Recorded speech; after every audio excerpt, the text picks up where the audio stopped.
Prologue, The Rise and the Return. The East was in a period of great celebration. Daily parades marched through the village streets. Every home and shop was decorated in colorful banners, and wreaths and handfuls of flower petals were thrown and floated through the air. Each citizen smiled, proud of what they had recently accomplished. It had taken over a decade for the Sleeping King to fully recover from the horrific sleeping curse of the past, but at last it had restored itself to the prosperous nation it had been before. The people of the East changed into the future, reclaiming their home as the Eastern Kingdom. A week's worth of celebrations concluded in the great hall of Queen Sleeping Beauty's castle. It was so crowded the entire kingdom seemed to be there. Many had to stand or sit on windowsills. The queen herself, her husband King Chase, and their royal advisor sat at the high table overlooking the festivities. A small performance was taking place in the center of the hall. Thespians reenact Sleeping Beauty's custody and portraying the fairies who had blessed her and the evil enchantress who had cursed her to die after pricking her finger on the spindle of a spinning wheel. Luckily, another fairy reformed the curse, so when the princess eventually pricked her finger, she and the entire kingdom simply went to sleep. They slept for 100 years, and the performers took great delight in recreating the moment King Chase kissed her and awoke them all. "I think it's time we dispose of our little gifts from the queen," a woman shouted from the back of the hall. She stood up and the table cheerfully gestured her wrist. Everyone in the kingdom wore flexible bands around their wrists from the tree sap. In the years prior, Queen Sleeping Beauty was instructed to snap their wrists with them whenever they felt unnecessary fatigue. The bands helped the citizens stay awake, fighting off the lingering effects of the curse. Fortunately, the bands weren't needed anymore. Everyone in the great hall ripped them off their wrists and threw them happily in the air. "Your Majesty, you won't tell us again where you learned a trick like that?" a man asked the queen about the bands. "You'll think strangely of me when I tell you," Sleeping Beauty said. "It was from a child. He and his sister were visiting the castle a year ago. He said he had used a band to keep himself awake in school and suggested the kingdom to try it." "Remarkable!" the man said, and laughed with her. "Fascinating, isn't it? I believe the most extraordinary ideas come from children," the queen said. "If you all could be so perceptive, we would find the simplest solutions to the greatest problems right under our noses." Sleeping Beauty lightly tapped the side of her glass with a spoon. She stood and addressed the eager people. "My friends," Sleeping Beauty said, raising her glass, "today marks a very special day in our history, and even better day for our future. As of this morning, our kingdom's trading deals, crop productions, and overall consciousness have not only been restored, but improved, since the sleeping curse was cast upon this land." Her people cheered so loudly the castle shook with joy. Sleeping Beauty looked to her side and shared a warm smile with her husband. "We should not forget the horrible curse of the past, but when we look back upon the dark time, let us remember how we triumphed over it." Sleeping Beauty continued. Small tears formed her eyes. "Let it be a warning to all who try to interfere with our prosperity. The Eastern Kingdom is here to stay and stands united against any force of evil that gets in our way." The approving roar was so loud it actually knocked a man off the windowsill he sat on. "I have never been prouder to be among you than tonight. Here's to you," the jubilant queen said, and the room joined her in the sipping from her glasses. "All hail Queen Beauty!" a man in the middle of the hall shouted. "All hail the queen!" the rest cheered with him. "All hail the queen! All hail the queen!" Sleeping Beauty waved at them graciously and took a seat. The festivities continued into the night, but just before midnight the queen was overcome with a strange sensation, a feeling she hadn't felt in years. "Well, isn't that bizarre?" the queen said to herself, looking off to the distance with a smirk. "Is there something wrong, my love?" Queen Chase asked. Sleeping Beauty stood and headed toward the staircase behind them. You'll have to excuse me, dear, the Queen said to her husband. I'm rather sleepy. She was just as surprised to say it as he was to hear it, because Sleeping Beauty hadn't slept in years. The Queen had made a promise to her people that she wouldn't rest until the kingdom was properly restored. Now, looking all around the joyous faces in the hall, both the King and Queen knew that the promise had been fulfilled. Good night, my love. Sleep well, King Shay said, and kissed her hand. In the chambers, the Queen changed into her favorite nightgown and slipped into her bed for the first time in over a decade. She felt as if she were being reunited with old friends. She had forgotten the feeling of the cool sheets against her legs and arms, the softness of her pillow, the sinking sensation as she settled into the mattress. The sound of celebration could be heard in the Queen's chambers, but she didn't mind. They were actually soothing to her.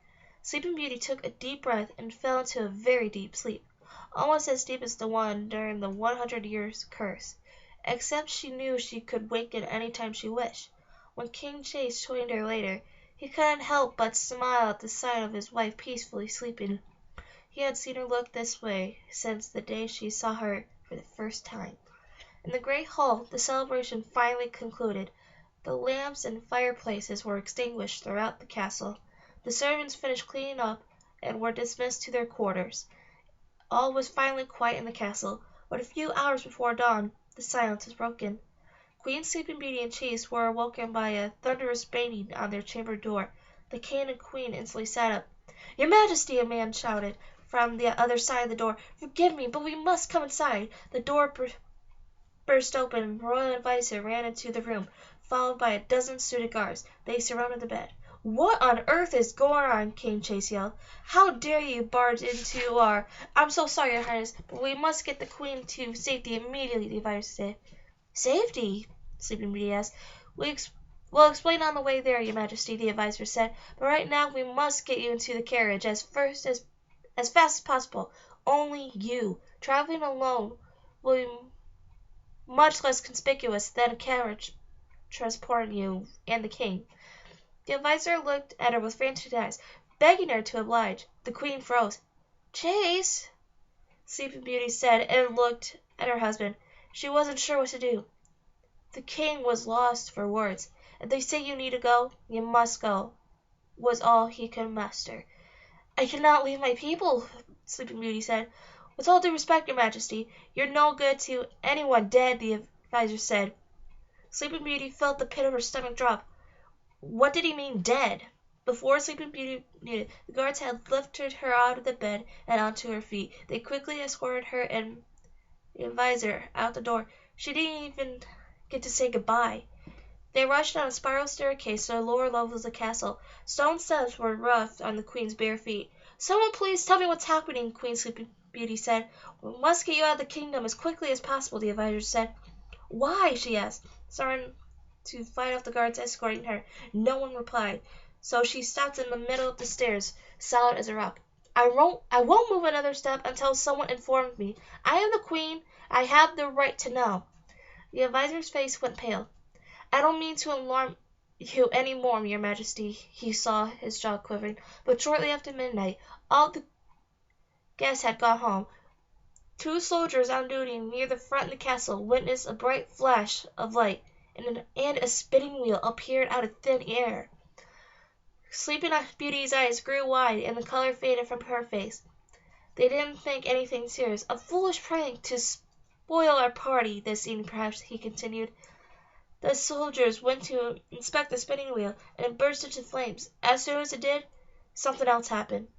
"And what was that?" she said. "The vines and the thorn bush covered the castle during the sleeping curse.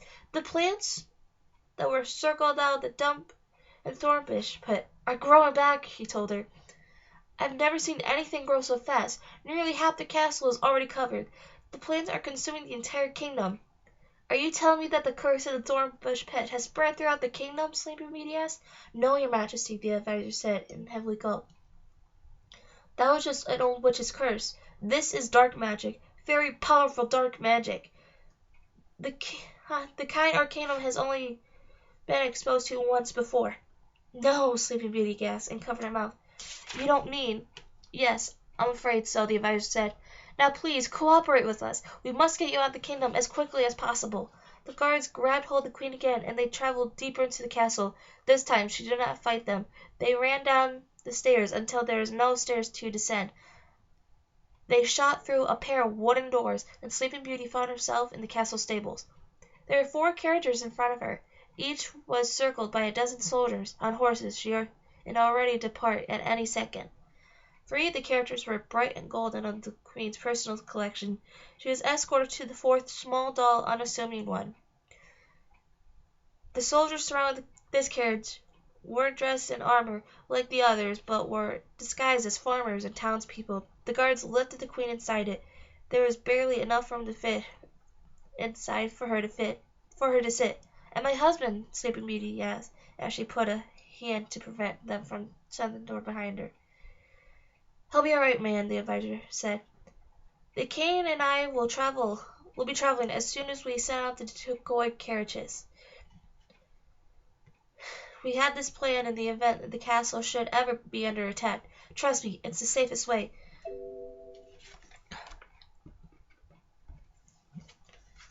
"I never authorized such plans," Sleeping Beauty said. "No, it was your parents' order," the advisor said. "It was one of the last things they instructed before they died."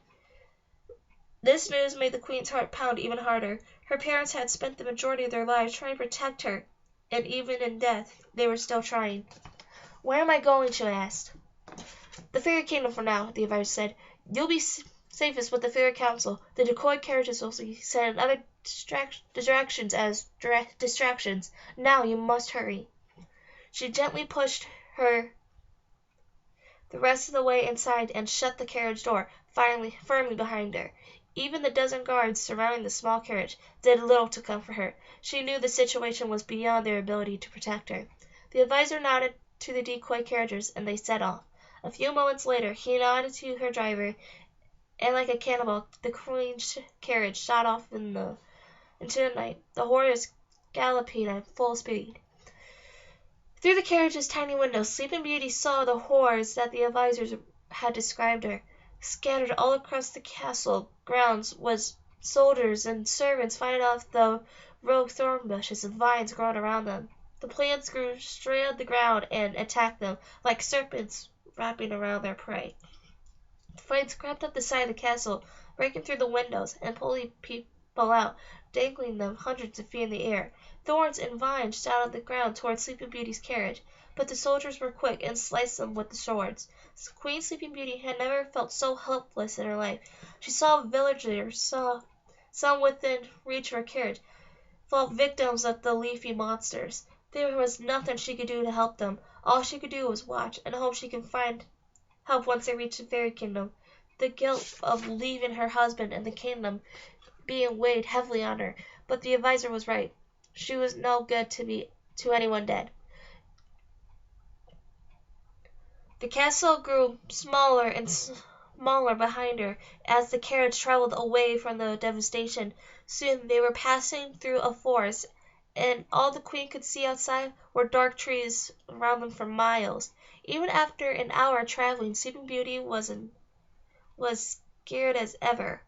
She kept whispering to herself under her breath, "We're almost there, we're almost there," though she had no idea how close they were. Suddenly a high-pitched whooshing sound came from the trees. Sleeping Beauty looked out of the window just in time to see a soldier and his horse thrown high into the forest beside the path.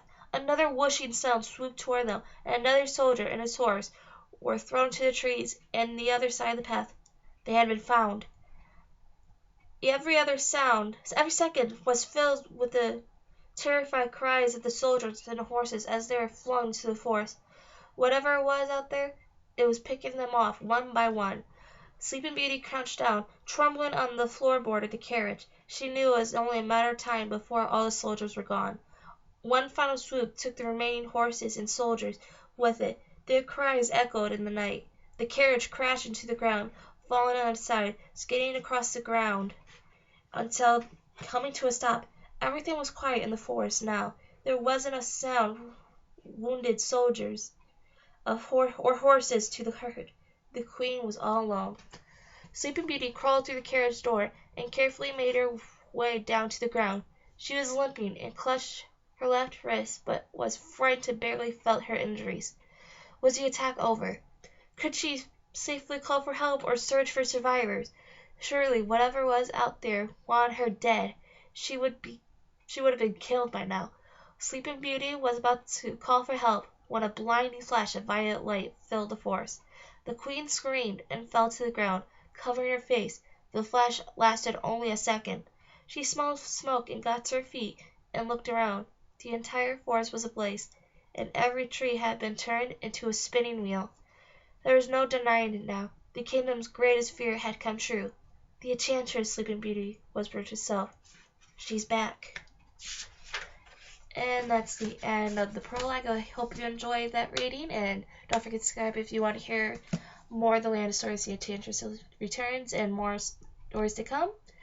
And if you want to send me any recommendations to read in the future, comment me on the videos, and I'll read them as soon as possible with all my other books. And I hope you enjoyed the reading. Bye!